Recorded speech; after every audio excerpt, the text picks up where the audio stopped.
first, welcome back to PUSC Bro Talk 2025, where everything will be fun and interesting to discuss. PUSC Bro Talk will stay with you, giving you exciting and insightful topics with so many discussions. And here I am Savi, and here I am with my partner. Hi, I'm Livia, and we will be your Master of Ceremony. And how was your final exam, you guys? Is it good? I hope we will get a good GPA for last semester. I hope so. Alright guys, don't take overthinking about that because today we are going to talk about something special. Of course, Livy. This episode will be very different from previous episode. Are you curious with that? Yeah, of course. Without further ado, today we will talk about student version of productivity. And actually, I am always wondering in my head that is it reality or just, social demand? It's really interesting, Safi, but I think we missed something here. Do you remember? I know it.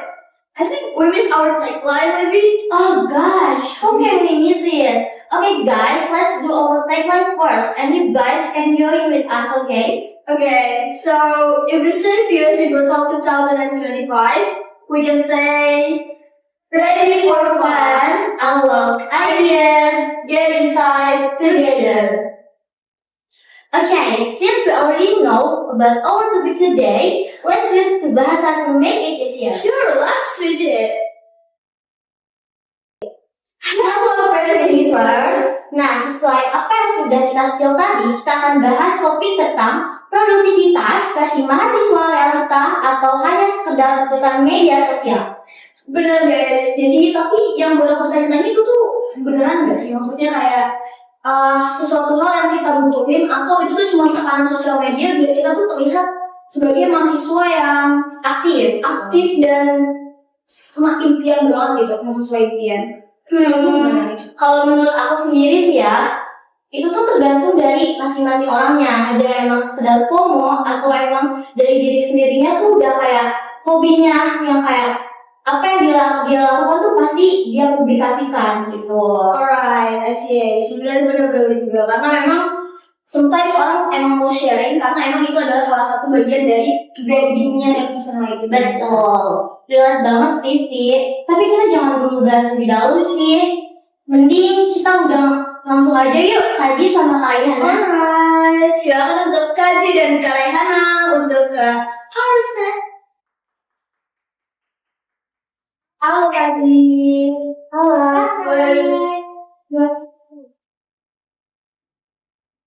Halo everyone, nama aku Rizky Boy Satria, teman-teman bisa panggil aku Z dan aku dari Communication Science batch 2023. Hello everyone, my name is Raihana Manujaya, with you guys from Raihana. I'm from Law Major, batch 2024. Halo Raihana. Oke, halo Kak. PUSC Bro Talk 2025. Gimana nih rasanya? Ada di sini. Oke, dari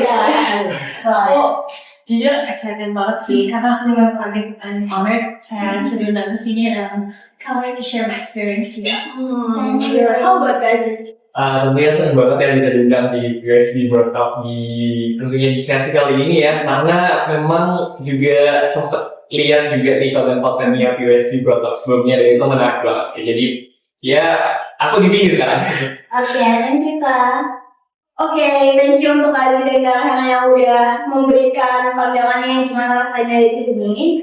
Jadi hari ini kita akan berdiskusi, tapi dalam bentuk games. So today we just wanna having fun and chill discussion. Jadi ibaratnya kita hari ini diskusi tapi informal aja, kayak gitu. Dan nama gamenya ada yang bapak. Kira-kira gamenya apa nih? Udah ada nih kita. Wah, ya Allah. Ya mau lah, mau sedikit tapi kita mau main game this or that. Oke. Ya, jadi tentunya episode ini berhubungan sama tema kita yang tadi produktivitas sebagai mahasiswa itu tuh sebenarnya dibutuhin atau enggak. Nah, jadi untuk cara mainnya itu gampang banget. Jadi nanti kita akan bacain pernyataan sebagai pernyataan. Dan kalau misalnya Kazi sama Kak Hana setuju, itu tinggal kayak baca di sini ada yes or no. gitu. Jadi setiap jawaban atau pernyataan yang dipilih oleh karyawan Himakazi itu harus dijelasin kenapa sih ini tuh jadi sesuatu hal yang gak diperluin, kenapa sih ini jadi sesuatu hal yang diperluin sebenarnya. Oke. Dari karyanya sama kajian bakal udah siap? Siap. Oke, langsung aja kita mulai ya. For first question, produktif itu harus bangun sebelum matahari terbit. Boleh diangkat dalam hitungan 1, 2, 3. Oke, kita mulai dari Kaji dulu ya. Kaji kan produktif itu harus bangun sebelum matahari terbit. Kaji setuju ya? Menurut Kaji, apa sih arti produktif itu? Kalau menurut aku sendiri, arti produktif itu bagaimana cara kita untuk menghasilkan sesuatu yang tentunya positif ya, tapi dengan tidak adanya tekanan atau pressure di dalamnya gitu.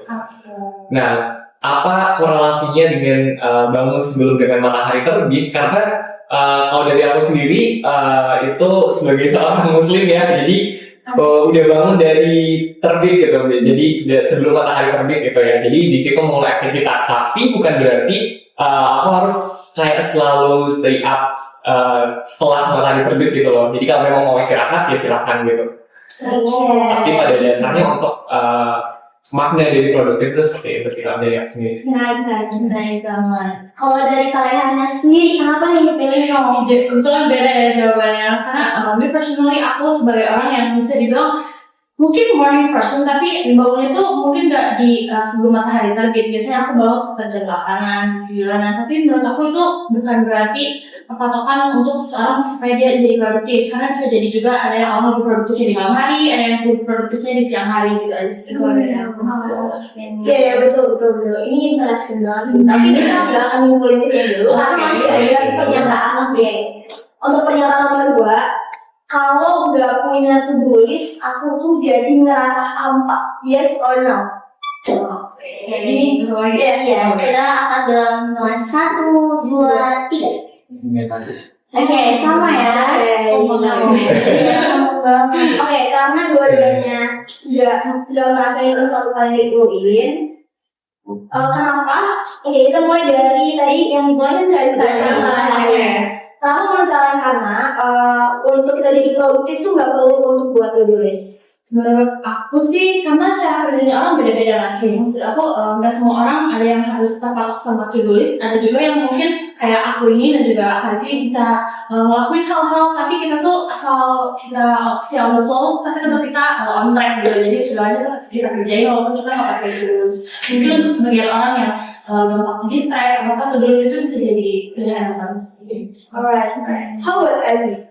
Kalau dari aku sendiri, seseorang untuk produktif itu nggak harus memiliki to-do list yang pasti ya untuk setiap harinya gitu. Tapi mungkin konten-konten yang beredar di sosial media pasti itu udah kayak template nih, kayak orang produktif harus punya to-do list untuk setiap harinya gitu. Nah, to-do list di sini perannya itu adalah sebagai alat untuk kita tahu apa sih agenda kita hari ini gitu. Tapi untuk menjadi produktif itu tidak harus memiliki to-do list gitu.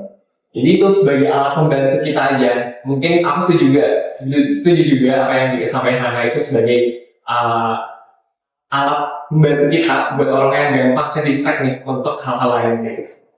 Oke, aku setuju sih karena aku juga tipe yang gak punya to-do list gitu. Aku lebih kayak ngelakuin suatu hal yang emang aku pengen sama aku ingat dulu gitu. Spontan aja. Iya, spontan aja. Tapi aku jadi kepikiran, pernah nggak sih ngerasa ketika kita tuh lagi sibuk banget dikasih sama kalian, lagi sibuk banget, and then malamnya itu udah mau nyiapin pokoknya harus bikin to-do list malam ini biar misalnya update kan. Tapi akhirnya lupa dari lakuin itu secara spontan. Pernah nggak sih ngerasa spontan nih? Enak banget. Misalkan aku lagi bikin to-do list malam banget, terus pagi-paginya tetap aja nggak aku lakuin gitu kan. Tapi menurut aku sih mungkin penyesalan ada ya, cuma nggak bakalan yang regret banget gitu. As long as jadwalnya tuh masih tetap kekejar gitu loh. Kecuali kalau memang hari itu jadi berantakan tanpa to-do list itu ya mungkin aku bakalan regret sih. Tapi sejauh ini belum pernah regret. Syukur. Kalau nggak sih gimana? Mungkin pernah juga ya, pasti semua orang juga pernah sudah membuat to-do list di malam hari yang akan dilakukan buat besok, tapi ternyata nggak sesuai nih apa yang sama to-do list kita gitu. Tapi ada beberapa kali juga aku pernah ngerasain di mana wah harusnya hari ini tadi aku ngelakuin ini sesuai kayak kemarin, tapi ternyata belum terlakuin gitu, belum terlaksana gitu. Itu tuh normal sih, wajar gitu. Oke, Oke. menarik. Oke, kita langsung aja next question ya. Harus posting hasil kerja di sosmed biar dianggap produktif. Menurut Kazi sama Karihana itu yes or no? Oke, bisa jawab dengan 1, 2, 3. Oh, beda ya Mas Sapi. Mungkin dia udah tolak, ada yang enggak, ada yang iya. Boleh lanjut. Oke, aku langsung aja nanya ke Karihana ya. Oke. Kenapa sih kakak pilih no ya? Iya ya, aku pilih no. Iya, pilih no. Emang seberapa berpengaruh sih sosial media terhadap standar produktif mahasiswa? Oke, menurut aku sendiri sih, aku tipe orang mungkin nggak selalu aku nggak pernah publish apa yang aku lakuin. Mungkin kadang-kadang juga aku kayak post atau story atau apa kan, tapi aku nggak jadi itu sebagai patokan produktivitas aku. Karena mungkin aku juga bukan seorang influencer yang harus kayak ada tuntutan untuk ngelakuin itu. Aku jadi ya udah kalau misalkan aku upload itu untuk kepuasan aku sendiri aja gitu loh, untuk yang ngasih tau orang-orang kalau memang oh ya udah akan kegiatan ini mungkin untuk memotivasi mereka juga kalau misalkan aku ada kegiatan yang membutuhkan bantuan dari mereka, siapa tahu mereka mau gitu. Jadi nggak selalu harus aku upload di sosial media. Oke, aku paham. Aku gimana? Kita udah kasih. Oke. Kenapa aku pilih yes? Karena di sini basicnya aku memang suka untuk publish di sosial media aku sendiri, fokusnya karena di sini tujuan aku untuk personal branding gitu.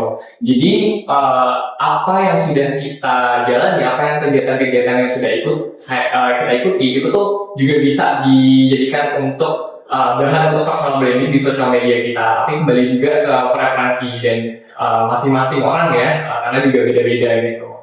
Oke, berarti kalau dari Karihana tuh di sana ada boundaries, di mana misalnya antara ini gue loh, terus ini hidup gue yang bisa di-share gitu ke orang-orang. Kalau Kazi itu emang karena emang hobi, Iya, dan itu betul. bisa ningkatin personal branding. Betul. Tapi benar sih emang fokus orang tuh beda-beda. Betul.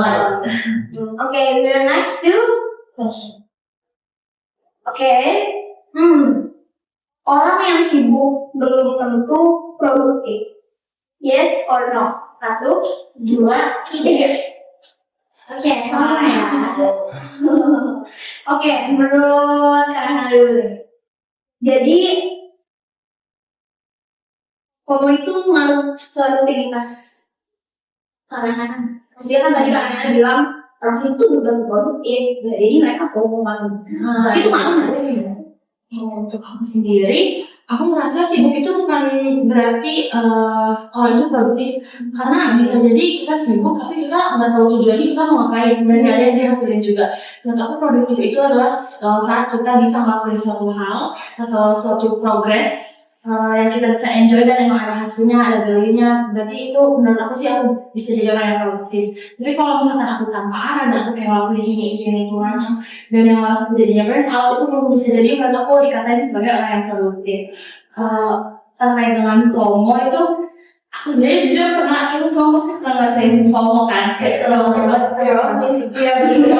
apalagi jam sekarang kayak lagi ngetrend apa kita ikut termasuk mikir, tapi menurut aku itu gak terlalu baik juga karena zamannya aku sendiri pernah ngalamin, aku jadi ninggalin kerjaan aku yang harus aku lakuin, tapi aku malah kayak milih si kefomoan ini gitu loh. Jujur-jujurnya juga kadang-kadang kayak sosok diri sih. Oke, Kazi. Oke, tadi pertanyaannya FOMO apakah bisa mempengaruhi produktif ya? Nah kalau dari personal dari aku sendiri itu sangat mempengaruhi ya, karena dengan adanya FOMO kita ikutan sama orang lain, teman kita ikut ini, event ini kita ikut, itu juga bisa menjadi tekanan tersendiri nih, pressure kita yang pressure dan juga itu jadi burnout gitu. Jadi itu sangat berpengaruh secara signifikan juga kepada produktivitas kita. Dan orang sibuk itu memang belum tentu produktif. Sibuk itu karena banyaknya kegiatan, tapi produktif itu orang yang memang memiliki tujuan untuk mereka lain gitu. Wow, oke. Enggak banget ya saya. Tapi aku juga sama pemikiran. Kalau misalnya, sekarang aku juga pernah kayak gitu kali ini. Kayak sebenarnya ini ketika aku SMA ya, sampai akhirnya aku sadar bahwa kenapa aku harus ngikutin seluruh kegiatan ketika aku tahu tujuanku kemana gitu. Oke, kita langsung aja ke next question ya. aku sering bandingin diri sama orang lain di media sosial. Oke, jadi sama kalian boleh angkat ya. Dalam hitungan 1, 2, 3. Oke, beda lagi ya. Kita mulai dari Kazi dulu ya. Kazi belum ya? Iya, nggak betul. Oke. Kenapa Kazi merasa tidak produktif karena melihat story orang lain? Kalau dari aku sendiri, mungkin sesekali pernah ya, karena melihat orang lain yang dengan mungkin pencapaiannya yang bagus, terus kayak mungkin kok kegiatan-kegiatan dia ikuti keren banget, itu juga kadang menjadi apa ya, kayak wah aku kapan nih gitu, jadi kayak menjadi sedikit ke-pressure, tapi nggak yang ke-pressure banget gitu loh, jadi kayak oh aku punya kok tujuanku, goalsku sendiri, jadi aku nggak harus ikut-ikutan orang lain juga gitu. Jadi kita memang apa ya kita berjalan di jalur kita masing-masing gitu loh, tanpa kita harus mencontoh orang lain dan lain sebagainya gitu. Oke. Oh betul. Aku tadi jawab ya, sebetulnya bukan karena aku membandingkan diri aku sama orang lain, tapi aku lebih ke ngeliat karena sekarang sosial media kan udah jadi platform semua orang untuk ya bisa dijadikan patokan untuk zaman sekarang ini, terutama anak-anak Gen Z. Mungkin aku ngeliat orang-orang tuh lebih untuk ke inspirasi juga gitu loh, kayak melihat kemajuan mereka, kayak oh mereka aja bisa sampai sini. Kalau misalkan aku, terutama kan aku kadang-kadang awalnya males, terus tiba-tiba suka kayak pengennya yaudahlah gak ngapa-ngapain juga nih seminggu atau kadang-kadang lama banget. Nah, aku kalau misalkan ngeliat orang lain itu bisa jadi kayak trigger lagi, kayak kok aku masih diam-diam aja, lebih baik kayak aku ngelakuin something juga gitu loh, biar kayak aku jadi ada. Oke. Tapi intinya berarti kalian sama kalian tuh melihat bahwa pencapaian orang lain itu menjadi motivasi. Betul. Itu keren banget sih. Itu Iya, bukan karena untuk iri dan sebagainya, itu bukan ya, tapi lebih tepatnya kalau orang lain bisa, kenapa kita enggak? Gitu. Jadi kita memiliki posisi dan kesempatan yang sama nih untuk mengembangkan dia, betul. Oke, kita ke pernyataan selanjutnya. Aku merasa bersalah kalau satu hari aku nggak produktif. Boleh diangkat ya? 1, 2, 3. Oke, sama lagi Kak Sofi. Kita mulai lagi dari Kak Riana. Oke. Merasa bersalah ketika satu hari gak ngelakuin apa-apa tuh menurut aku nggak usah kayak gitu juga. Maksud aku kayak kalian tuh bisa jadi dalam satu minggu ini full kalian beraktivitas, terus kayak dalam satu hari aja kalian kayak taking a rest, istirahat, doing me time, atau orang zaman sekarang banyak kan healing kan gitu. Itu menurut aku perlu sih, karena kalau misalkan kita nggak ada healing, nggak ada apa-apa, kan kayak misalkan kalau kita main HP atau main laptop, kita mainin itu terus non-stop juga mereka jadi panas, ujung-ujungnya nge-lag. Menurut aku sama aja sih kayak otak manusia, kita juga kalau dipakai terus-terusan kita juga bakal capek, nantinya malah nggak teratur. Jadi menurut aku satu hari untuk ya chill out nggak akan ada masalah. Kalau dari aku sendiri, untuk istirahat ya dari kesibukan dunia kita tuh wajar aja, dan itu normal gitu. Jadi kita dalam seminggu kita udah produktif nih, mungkin hari Senin sampai hari Jumat udah produktif, dan kita Sabtu minggunya untuk pergi dan bermalas-malasan istirahat, itu nggak apa-apa banget gitu. Berbeda lagi kalau kita terus nge-push diri kita untuk produktif dan untuk terus berkegiatan, itu juga malah jadi burnout gitu loh. Apalagi kita sebagai mahasiswa gitu ya, kita dihadapkan dengan tuntutan akademik, mungkin untuk organisasi, event dan lain sebagainya. Itu juga kalau kita push terus diri kita, juga kita yang kalah gitu ya. Dan itu bisa mengganggu ke produktivitas kita juga gitu, dan itu berdampak gitu. Setuju sih. Benar. Kadang kita mengurus diri kita sendiri sampai akhirnya kayak sebenarnya hal itu tuh bikin yang lain tuh terganggu. Iya. Oke, next pernyataannya. Aku sering overwork, bukan karena perlu, tapi karena takut dianggap malas. Oke. Kita mulai dari nomor 1, 2, 3. Oke, sama lagi ya. Kita mulai dari Kak Zia. Gimana sih cara membedakan produktivitas yang sehat dengan produktivitas yang dipaksakan karena tekanan sosial? Cara membedakan produktivitas yang sehat dan juga produktivitas yang negatif ya karena tekanan sosial, itu menurut aku gampang banget nih. Kalau kita gampang dan ikut-ikutan atau FOMO, itu tuh jatuhnya nggak sehat dong, berarti jatuhnya negatif gitu. Karena kita mengikuti standar orang lain yang itu di luar kapasitas kita gitu. Nah, produktivitas yang sehat menurut aku sendiri ya, kita tahu nih goals kita apa, kita tahu nih apa yang harus kita capai, dan kita tahu kapasitas dalam diri kita.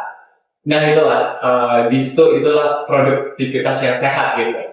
Tidak lagi yang ikut-ikutan FOMO dan lain sebagainya hanya untuk terlihat produktif gitu. Nah itu jatuhnya negatif dan bisa jadi kita membuat diri kita jadi burnout gitu kan.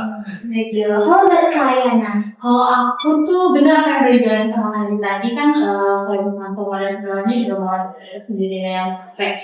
Dan cara membedain versi aku tuh produktivitas yang sehat sama yang gak sehat adalah dimana kita puas kalau misalkan kita udah mencapai hal itu, dan kalau misalkan produktivitas itu gagal nanti kita ada tekanan dan juga kayak kita nih apa ya dibilangnya nggak enjoy ngelakuin hal itu, nggak puas dan kita nggak enjoy gitu. Kita udah ngelakuin segala-galanya tapi tetap aja kita nih nggak capek gitu, kayak kok aku ngelakuin ini ya, sebenarnya kayak ini bukan kemauan aku. Tapi kalau misalkan kita produktif dengan kemauan kita sendiri terus kita udah mencari hasilnya, itu bakal puas banget sih.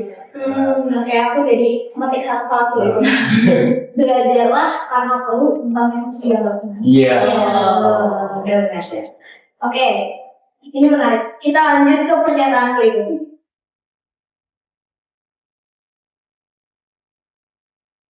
Mahasiswa Gen Z zaman sekarang terlalu dibebani untuk terlihat sibuk. Aku ulangin sekali lagi. Mahasiswa Gen Z zaman sekarang itu terlalu dibebani untuk terlihat sibuk. Yes or no? 1, 2, 3. sama lagi kita lagi. Menurut kalian sama Karehana, mahasiswa Gen Z tuh emang bener ya rasa tertekan untuk terlihat sibuk atau produktif di sosial media. Nah, Dari siapa dulu nih? boleh sweet deh. Sweet ya? Kalau itu sulit ya. Oke, betul kita sebutin. Oke. Menurut aku, ya balik lagi ke uang sebelumnya, sekarang ini zaman medsos sudah segalanya lah dibilang kayak kalau misalkan orang medsosnya bagus ya berarti orang itu kayak penting dan luar, dan dia juga kayak jadi pandangan orang-orang. Ya balik lagi ke sekarang kita semuanya pasti berlomba. Medsos itu dijadiin untuk lomba gitu loh, kayak berlomba-lomba siapa nih yang paling produktif, siapa nih yang paling aktif. Semua orang jadinya saling membanding-bandingin kalau misalkan dari sisi negatifnya, dan banyak banget. Aku sempat ada di fase itu, dan sekarang teman-teman aku juga mungkin ada beberapa masih di fase itu. Ya yang jadinya kita nggak enjoy dan jadi malah jadiin medsos itu sebagai platform untuk kita berlomba-lomba untuk siapa yang paling produktif, siapa yang paling ini. Jadi medsos dijadikan tuntutan banget gitu loh. Tuntutan pandangan. Mau nambahin? Kalau dari aku sendiri, medsos juga sangat berpengaruh ya untuk apalagi kita sebagai Gen Z gitu, karena kita sekarang itu malah medsos itu sesuatu hal yang berbeda gitu. Yang dulunya mungkin personal branding itu di LinkedIn, kita buka Instagram aja semua orang personal branding gitu ya. Jadi kayak kadang scroll Instagram jadi wah orang-orang kok keren-keren ya gitu. Itu juga kadang buat beberapa orang itu sebagai pressure tersendiri gitu. Kalau medsos juga bisa menjadi orang-orang itu jadi FOMO gitu ya kadang ya, untuk terlihat produktif juga gitu.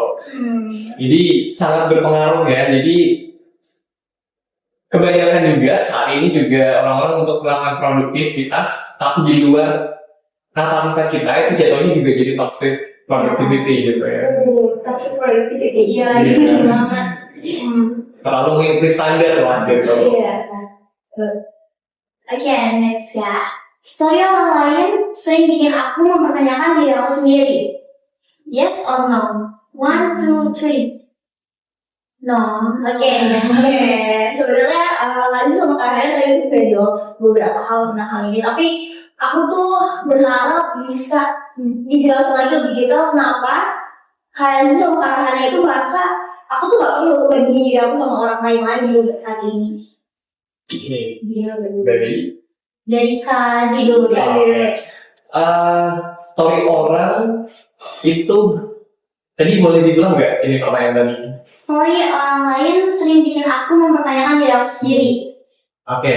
kalau dari aku sendiri personal enggak sama sekali gitu. Jadi story orang lain itu tidak bisa mempengaruhi dari diri aku sendiri untuk menjadikan aku jadi kayak down gitu, kayak melihat pencapaian orang lain atau melihat perkembangan orang lain itu nggak sama sekali bikin aku untuk merasa profesional gitu, karena dari diri aku sendiri aku sudah punya goals dan yang sudah ingin aku capai dan memiliki tujuan yang jelas juga nantinya seperti apa.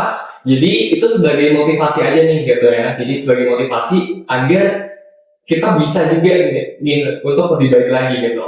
Jadi jawabannya seperti itu sih doang.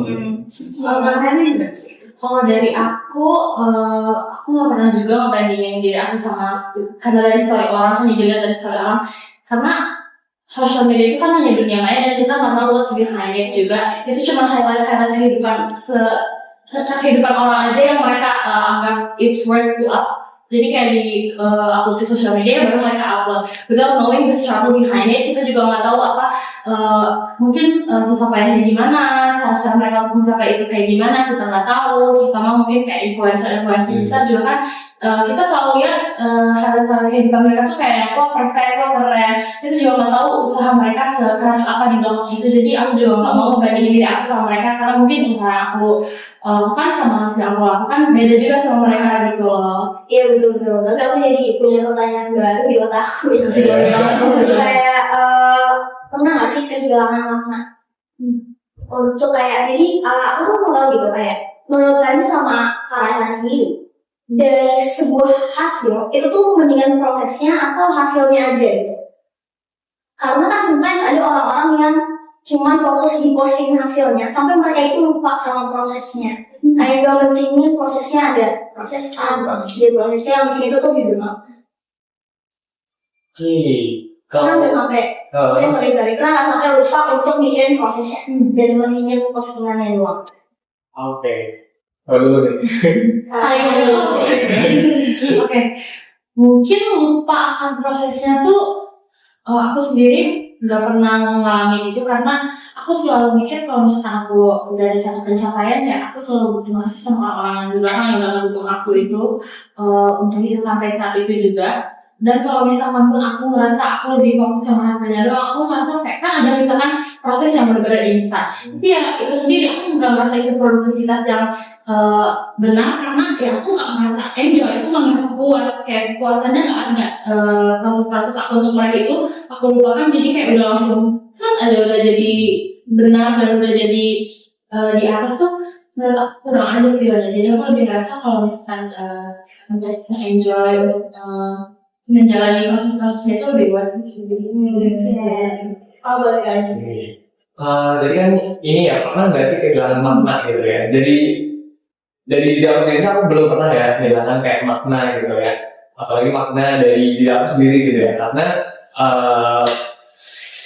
aku selalu percaya pada proses gitu kan. Jadi nggak hanya mengejar kita bisa upload di sosial media terkait pencapaian kita, terkait hasil yang kita sudah dapetin, tapi lihat dulu nih di prosesnya seperti apa gitu ya. Karena orang lain juga kadang tahu enaknya aja nih gitu, tapi tanpa tahu struggle-nya kita seperti apa gitu.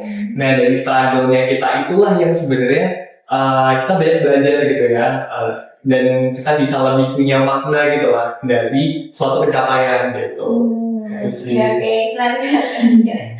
Oke, this is last sebenarnya. Tadi itu udah pertanyaan terakhir sebenarnya. Tapi sebelum kita tutup, aku sama lu tutup, boleh nggak sih Kak Raihana sama Kak Aziz kasih ke teman-teman Gen Z atau penonton untuk USB Broadcast mengenai hal yang bisa diambil dari topik kali ini? Mungkin dari Kak Raihana. Menurut aku mungkin ada satu yang selalu aku pegang gitu loh, kayak yang aku selalu ingat. Hidup ini bukan selalu tentang kita dan bukan selalu tentang orang lain juga. Jadi kita ini harus tetap balance. Kayak kita mungkin ada saat-saat dimana kita harusnya memperhatikan orang lain supaya kita bisa termotivasi, atau kita butuh orang lain juga kan. Tapi kita juga nggak boleh terlalu selfish terus kayak yaudah aku nggak usah mikirin orang lain, terserah orang lain mau mikir apa, tapi aku kayak gini, karena aku mau kayak gini, aku nggak pernah kayak gitu. Jadi aku selalu kayak bandingin lah istilahnya, kayak aku selalu keep it balance, kayak kapan aku harus penting diri aku sendiri, kapan aku harus ngeliat orang lain. Jadi kita bakalan cara-cara sejauh ini sih kayak gitu. Oke. Kamu boleh Kak Aziz? Kalau dari aku sendiri trust the process ya teman-teman ya, karena apapun pencapaian dari teman-teman itu tidak luput dari proses atau perjuangan yang teman-teman dapetin gitu ya sebelum teman-teman menuai hasilnya ya. Jadi buang ragu-ragu dan teruslah mencoba ya, karena itulah salah satu hal yang memang aku implementasikan selama ini. Memang ragu itu wajar, tapi kalau teman-teman terus ragu di dalam, teman-teman akan stuck di langkah itu terus. Oke. Jadi kapan majunya gitu. Jadi kalau terus ragu ya teman-teman ketinggalan terus sih dari yang lain gitu. Jadi terus coba, jangan takut, dan ya percaya proses. Oke, thank you Kak Zika Rehana. Jadi apa ya? Jadi aku tuh anaknya filosofi banget soalnya. Jadi dengernya tuh kayak aduh jadinya mau nangis. Bener-bener bikin malu aja sama pernyataan. Okay, so that's guys. How's the game? It's fun or no? So Really fun. Thank you. Really fun. no, it's actually really fun as we can share our Yeah. thoughts and maybe it can help you. That's right. It is so exciting and meaningful, right? From this game, we can conclude that not everyone has the same opinion. And absolutely, and everyone have their own perspective. But I have a message for you guys because just learning by doing, right? Yeah, that's very important for us. Okay, because the game is over, it means our episode will also be finished. Yeah, unfortunately. We would like to thank you to our speakers, and then we would like to thank you for our audience and for listen our podcast in PSB Talk. Don't forget to like, don't forget share, comment, and subscribe to our episode. Okay, so as we close this episode, let's do our tagline with our speaker today. Do you guys remember our tagline? That's right. Right, okay. We want to, practice. PUSD Global 2025, ready for fun, unlock ideas, get inside together. That's right. One more time. Okay. Okay. 1, 2, 3. PUSD Global 2025, Ready for fun, unlock ideas, get inside together. Okay, thank you. Bye.